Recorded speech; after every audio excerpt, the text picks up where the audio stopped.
আপনি আবার আজকে মাইয়া নিয়ে আসছেন? তোর সমস্যা কি? হ্যাঁ, তোর কি সমস্যা? আপনি প্রতিদিন মাইয়া নিয়ে আসেন, আপনারা না আমি বলছি যা করবেন বাহিরে করবেন, ঘরের ভিতরে কিছু করবেন না। কে তোর কি কৈফিয়ত দেওয়া লাগবে? আমার বাড়ি আমার ঘর, আমি কি করবো না করবো তোর কি পরামর্শ লওয়া লাগবে আমার? হ্যাঁ, তোর কইছি না তুই আমার কোনো ব্যাপার নাক গলাবি না। আমি কারে নিয়ে আমন না আমন তুই দেওস না রে, দেওস না যে প্রতিদিন একটা করে নিয়ে আহি? তুই কি লেগে তুই প্রতিদিন এক গানের গান করছ আমার সামনে? দেখেন আমি আপনার বউ, আপনার বউয়ের সামনে আপনি নিত্য নতুন এক একটা মাইয়া নিয়ে আসেন, আপনার কি লজ্জা করে না? আমার লজ্জা? তোর লজ্জা আছে? তোর যদি লজ্জা তুই বারবার এক কথা বারবার কস, আর তুই যে বউ বউ করস তোর বউ মিলে মানি আমি? হ্যাঁ কি এটা তোমার বউ? আনগার তোর গাইয়া কথা কর। আরে বইলো না, ওর লাগে বিয়ে হয়ে আমার জীবনটা মানে একবার তেজপাতা বানায় লাগছে বুঝছো? আমার বাপে মরার আগে একটা জঞ্জাল আমার কান্দে গছাই দিয়ে গেছে গা। তার জন্য তো তোমার মতো সুন্দর সুন্দর মেয়ে আমি প্রতিদিন বাসায় নিয়ে এসে, বুঝতে পারো না? ছি, তুমি তোমার বউয়ের সাথে মেয়েদের সাথে নোংরামো করতেছো, এগুলো তুমি লজ্জা করতেছে না?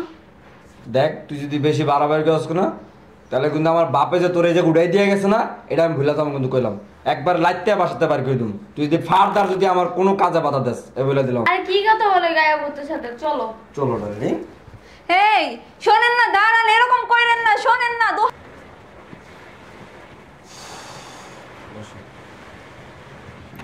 এই কি করতেছেন এইগুলা? শোনেন না, এরকম করতেছেন কিসের জন্য? ওরে বাইরে বের করে দিয়ে আসেন। দেখেন আপনি এরকম করেন না, দোহাই লাগে আপনার। আমি আপনার দুটো পায়ে ধরে, আপনি এরকম করেন না। ওঠ ওঠ, তুই এনে কি গেছস? তুই রুমের ভিতরে কি লেগে ঢুকছস? তোরে বলছি না তুই আমার রুমের ভিতরে পারমিশন ছাড়া ঢুকবি না? তোর সেদিন বলছি না আমি? তোর কথা গায়ে লাগতেছে না? তুই তো নিলে তো বেহায় গেলে বুঝতে পারো সাহেব? এই একটা মানুষের তো লজ্জা শরম বলতে থাকা দরকার আছে না? তোর আছে? তোর তো কিচ্ছু নাই। বাইরে রুমের থেকে, রুমের থেকে বাইরে। আমি আপনার দুটো পায়ে ধরি, আপনি এরকম করেন না। তাই রুমের তো সর, রুমের তো সর, আপনি এরকম করেন। রুমের থেকে বাইরে। তুই আমি কিন্তু কইলাম তোর লাইটটা তোর চা পাতা বের করাম বাইরে। দোহাই লাগে আপনার, আপনি এরকম করেন না। বুঝছি আমি, তুই ভালো কথা রুমের থেকে বাইরে যাবি না। আমি কি করে তোর দেহের শখ না? দেখ যে আমি কি করতাছি। দেখেন আপনি এরকম করেন না, দেখেন প্লিজ আপনি একদম চুপ। চলো ডার্লিং।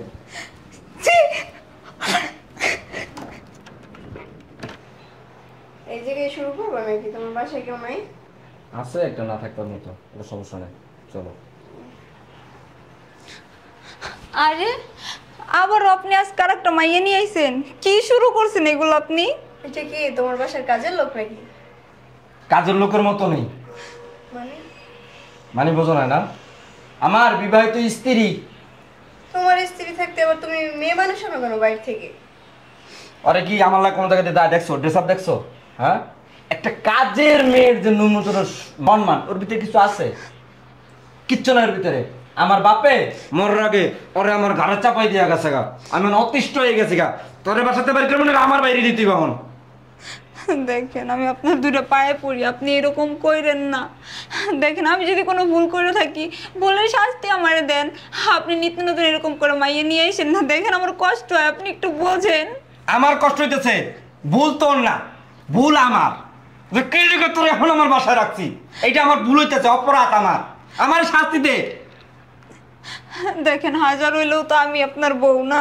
আপনার বাবা আমার অনেক পছন্দ করে আপনার ঘরের বউ বানাইছে। এইটাইতে জীবনে আমার কাল হয়ে দাঁড়াইছে। তুই আমার জীবনের কাল হয়ে গেছিস। আমার বাপে যে তোরে পছন্দ করে আমার ঘরে চাপাই দিয়ে গেছে। শোন, তোর লাগে এত পেঁচার দরকার নাই। আমার যদি এগুলো তোর ভালো লাগতেছে না, তুই আমার বাপের কাছে যা। আমার বাপে যে তোর পছন্দ করে আনছে না, আর কবরের পাশে যাইয়া সুন্দর করে মনোযোগ করবে, আব্বা আপনার পোলা এগুলো করতেছে, আমি এগুলো আর সহ্য করতে পারতেছি না, আমাকে উঠিয়ে নিয়ে যান। সে তোমাকে নিয়ে যাবে। আমার সামনে তো সর। দেখেন আপনি যে হয়তো আমার পছন্দই করেন না, তাহলে আমার বিয়ে কিসের জন্য করছেন? আর বিয়ে যে হয়তো করছেন, আমার এরকম করে কেন শাস্তি দিতেছেন বলতে পারেন? তুই তো, তোর তো আমি শাস্তি দিলে শাস্তি তুই আমার দিতে আসছ। তুই আমার জীবনটা নরক বানাই দিছস। আমি যেখানে যাই, যে কোনো ভালো মুহূর্তে তুই আমার কি কর, ডাইনারটা ঢুকাই দিস, বামারটা ঢুকাই দিস। তুই তোর অভ্যাস এই খারাপ। তুই আমার সামনে তো সর। দেখ তুই যদি বেশি তেরি বেরি করস না, তোর কিন্তু সত্যি আমি বাসাতে পারি। যে কদিন তুই থাকতেছিস খাইতেছিস না, এটা কিন্তু আমার দয়ায়, আমার বাপের কারণে তুই এই থাকতে চাও না। আমি তোর কোন সময় বাচ্চা বাড়ি দিতাম, যদি বেশি তালি বেলি কর, সত্যি সত্যি তো বাসাতে পারি কিন্তু বলে দিলাম। এই জায়গায় বসে কি নাটক দেখবো? তো হয় লাগে আপনার, আপনি এরকম কইরেন না। আমি আপনার পায়ে ধরি। আচ্ছা চলো রুমে চলো। শোনেন না, আপনি এরকম কইরেন না। আল্লাহ আমি কি করব? শোনো, আমার বিয়ে হয়েছে প্রায় 3 বছর হয়, কিন্তু আমার হাজবেন্ড এখন পর্যন্ত আমাকে টাচ করেও দেখেনি। কি বলো? হ্যাঁ, সেই জন্যই তো আমি তোমাকে নিয়ে আসছি। ও কার সাথে কথা বলতেছে? পুরুষ মানুষের কণ্ঠ মনে হইতেছে না? শোনো, তুমি এত সুন্দরী, তোমার হাজবেন্ড তোমাকে টাচ করে দেখে নেই, তুমি এখনো কুমারী। হ্যাঁ, আমার হাজবেন্ডের চোখে তো কখনো আমার সৌন্দর্যটা পড়েই নাই। তোমার যখন শখ আল্লাহ চাহিদা তোমার স্বামী পূরণ করেই না, এখন থেকে তুমি আমাকে বলবা যখন যা প্রয়োজন হয় আমি তোমার সমস্ত চাহিদা পূরণ করে দিব। লক্ষ্মীটি কত বড় সাহস ওর! হ্যাঁ, ওই পর পুরুষ লই ভিতরে বের এডি করতেছস, তোর চাহিদা মিলাইবে না? হ্যাঁ, তোর জুতিয়া লাল করে দেবো, নোংরা বের করে দেবো শালি তোর তার আজকে। হ্যাঁ, আচ্ছা, তুমি কি পারবা আমার মনের যত আশা আকাঙ্ক্ষা সব পূরণ করতে? শোনো লক্ষ্মীটি, তোমার হাজবেন্ড যত তুমি এত সুন্দরী, তোমাকে টাচ করেই দেখে না, তুমি কোনো চিন্তাই করো না। তোমার যত জ্বালা যন্ত্রণা, হ্যাঁ, যত মনের আশা বাসনা সব আমি পূরণ করে দিব। চলো লক্ষ্মীটি, আর দেরি করে লাভ। আচ্ছা ঠিক আছে, তাহলে চলো। তুই মনের জ্বালা বিরাস না? তুই আমার খাইয়ে তুই আমার ঘরে, তুই আমার ঘরে, তুই মনের জ্বালা বিরাস পর পুরুষ লিয়া, তোর মনের জ্বালা আজকে আমি বিরাছি তাড়াতাড়ি। চলো তাহলে। আচ্ছা ঠিক আছে। যা বলিস কি হো, এটি কি করতেছিস তুই? কি করতেছিস চোখে দেখো না? বুঝছ না তুই কি করতেছিস? এই ছেলেকে, এটা আমার বয়ফ্রেন্ড। ওরে বাবা রে বাবা, তোর আবার বয়ফ্রেন্ড আছে? কেন তোমার এই যদি তুই তাড়াতাড়ি আমরা দেখে নে তোরে। হ্যাঁ, তোর ড্রেস আপ চেঞ্জ হয়ে গেছে গা, ওয়েস্টার্ন পরছস, আবার দিন তোতা পাখির মুখে ভুলে পড়তো তোমার। কইতে এসেছে এগুলা? কেন তুমি যদি করতে পারো আমি করতে পারবো না? তোমার চাহিদা আছে, আমার চাহিদা নাই? এই তোর চাইদে কি রে আবার?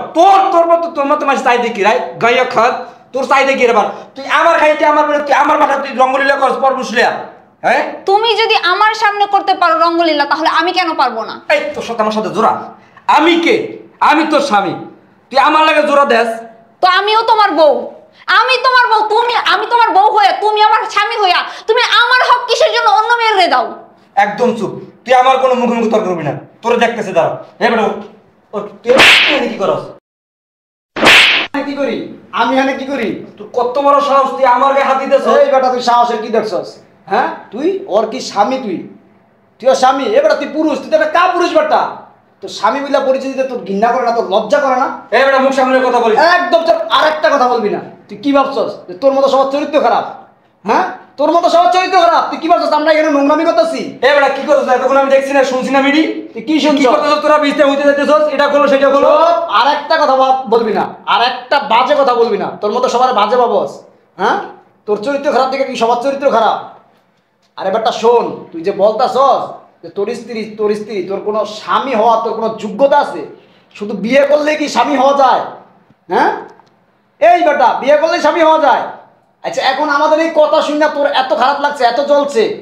হ্যাঁ, বউরে শাসাইতে আয়া পড়ছস, এখন তুই স্বামীর অধিকার নিয়ে আইছস। এতদিন কোথায় ছিল তোর অধিকার? এই তুই এই লোক দিয়ে তুই আমার অপমান করতেছ না? চুপ। তোর আমি আজকাই তালাক দিমু। একটা কথা বলবি না। দে তুই তালাক দে, তুই তালাক দে। তোর মতো স্বামীর ঘর করার থেকে একা থাকা অনেক ভালো। আরে বেটা শোন, তোর বউর কি কোনো কিছু কম আছে? হ্যাঁ, তোর বউ থাকতে তুই দিনের পর দিন সুন্দরী মাইয়াই না বাসায় না ভর্তি করস, রোমান্স করস, তখন তোর বউর কেমন লাগে? তোর বউর কেমন লাগে বল? এখন তোর বউ কথা বললেই তোর দোষ। তুই করলে তোর বউ করতে পারবো না? কে তুই করতে পারবি, ওই করতে পারবো না? হ্যাঁ, এটা কি কোনো বিধিনিষেধ আছে নি? কোনো আইনে বিধিনিষেধ আছে যে একটা ছেলে করতে পারলে একটা মেয়ে করতে পারবো না? তুই যদি ওর চোখের সামনে অন্য মেয়ে আইনা ঘুমাইতে পারস, ফুর্তি করতে পারস, তাহলে হয় করতে পারবো না? ওর চাহিদা নেই? ও, তোমার বেলা 16 আনা আর ওর বেলায় কি 4 আনা? এখন উনি স্বামীর দাবি নিয়ে আসছে। স্ত্রীতে কি খায়, কি পরে, কি করে, স্ত্রীর চাহিদা, মনের আশা বাসা তুই কখনো দেখছস, খেয়াল করছস? হ্যাঁ, এখন উনি আসছে স্বামী। আরে বেটা শোন, স্বামী কাকে বলে? বিয়ের পরে স্বামী কাকে বলে? যে তার স্ত্রীর ভালো মন্দ সব কিছুর খোঁজ খবর রাখে। এমন একটা মেয়ে পাইছে যেটা তো স্বার্থ বলে ভাগ্য বেটা। শোন, তুই যেটা ভাবছস এরকম কিছুই না। আমরা যে কথাগুলো তখন বলছি না তোরে শুনানোর জন্য, আমি ওর কলেজ লাইফের বন্ধু, ওর সাথে ওর দেখতে আইছিলাম, বিয়ার পর তো দেখা হয় নাই। যখন এসে শুনলাম তোদের এই কাহিনী যে তোর এরকম একটা বউ থাকতে তুই বিভিন্ন মেয়ে নিয়ে ভর্তি করস পুর চোখের সামনে।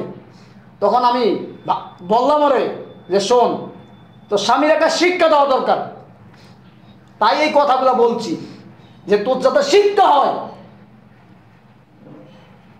আর তুই কি ভাবছস যে আমরা এখানে নোংরামি করতেছি?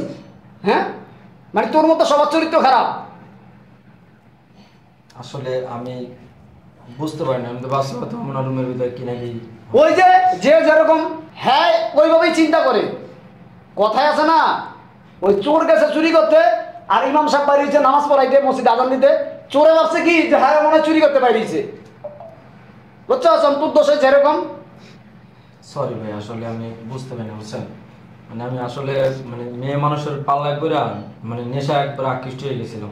প্লিজ তুমি আমার মাফ করে দাও, আমি জীবনে এই ধরনের কাজ করবো না। বেটা শোন, একটা কথা বলে দিই, এই তোমাদের মতো কিছু পুরুষের জন্য বউয়ের চোখ ফুটে যায়। মানে বউ পর্দায় আছে, হ্যাঁ ভালোভাবে আছে, এটা ভাল লাগে না। ওই বাইরের মেয়েদের মতো, রাস্তার মেয়েদের মতো ছোট ছোট পোশাক কিনতো, তাহলে খুব ভালো লাগতো। সরি ভাই, আর লজ্জা দেন না, প্লিজ আমার মাফ করে দেন। আমি জীবনের এই যে আমি স্বীকার করতেছি জীবনের এই ধরনের কাজ করবো না, তুমি আমার মাফ করে দাও। আমি আর জীবনে কোনোদিন কোনো মেয়ে মানুষের লাগার মিশবো না, চলাফেরা কোনো বাসে আনবো না। আমি তোমার নিয়ে সংসার করতে চাই, প্লিজ তুমি আমার মাফ করে দাও। আচ্ছা ঠিক আছে, তুমি আমার কাছে মাপ চেয়ে আমার ছোট করো না, আমি কোনো কিছু মনে করিনি। তুমি তোমার ভুল বুঝতে পারছো, এতেই আমি খুশি। ঠিক আছে, তাহলে আমি চলে গেলাম, থাক তাহলে। আচ্ছা থাক দোস্ত।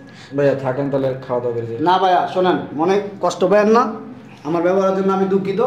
আসলে আপনার স্ত্রী খুবই ভালো, আর আমার ছোটকালের বন্ধু। আমি যখন এসে শুনলাম এই কথাগুলো আপনাদের, তখন আসলে আমি মানে নিজের আর কন্ট্রোল করতে পারিনি। এই কারণে মানে আপনাকে বোঝানোর জন্য, রিয়েলাইজ করার জন্য আমরা এই প্ল্যানটা করি বা এই কথাবার্তা বলছি। মিয়া আপনার বউ মাশাল্লাহ দিলে কত সুন্দর, শিক্ষিতা মিয়া, হয়তো কি ছোট ছোট কাপড় পিনবে না, তার আত্মসম্মান আছে, সে তো ওরকম ফ্যামিলির মেয়ে না। ঠিক আছে ভাই, সরি, মাফ করে দেবেন আমার ব্যবহারের জন্য। আচ্ছা ঠিক আছে। আর দোস্ত তোকে অসংখ্য ধন্যবাদ এরকম ওরে বোঝানোর জন্য। যাই হোক তুই আজকে থাইকা জানা। না ঠিক আছে, থাক তোরা, গেলাম। আচ্ছা ঠিক আছে, ভালো থাকিস। তুমি সত্যি মাফ করে দিও। আচ্ছা ঠিক আছে।